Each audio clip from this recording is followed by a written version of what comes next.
So brought the car down here to Vengeance Racing to get her tuned and set up. Let's see how she does. We'll show you guys some dyno pulls. We'll see you at the end of it. All right, here we go. First pull. Hope she stays together.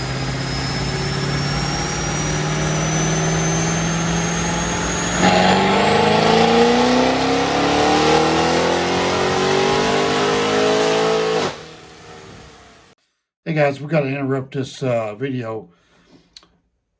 On the dyno right there, you just heard that pop. That blew the charge pipe off the Pro Charger. So Mike at Vengeance Racing, anything that happens, he pulls off dyno, sends you packing your bags and going home. So we brought the car home, spent about a month trying to get it. Sorry, I was trying to hold this phone. Didn't use my camera.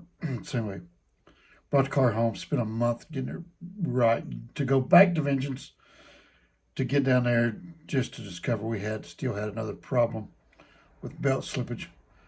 So pulled it off dyno, brought it right back home, and regrouped. So that was the end of my experience with Vengeance. Mike didn't seem to like me very well. He's a great tuner, but the car has a problem. He pulls it off. So I found me a local guy, which is actually really good. And if anything happens to the car, he'll help you fix it, which is what you need, because you spend all that time. It takes 2 or 3 weeks to get an appointment with Mike.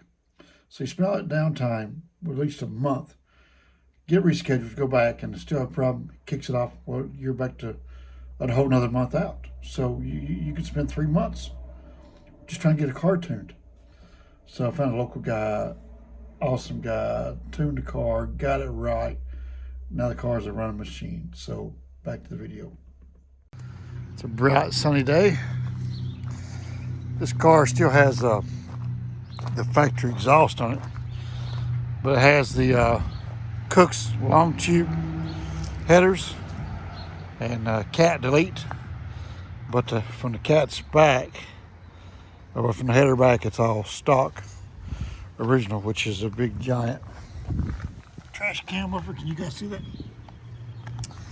So we're about to take that off and put on this Corsa exhaust, which I think is probably going to be pretty loud.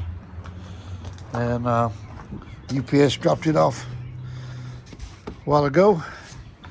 So we're going to get it loaded up in my son's truck, take it to the shop that has a lift, and get that put on. So we'll give you guys one final code start on the stock system, and then tomorrow we'll give you a code start. Well, we won't do a code start on the Corsa. We'll just do I don't care. I don't know what the big fad is about code starts. But when we get the Corsa put on, we'll crank it up and let you hear the difference. So right here's what it sounds like now.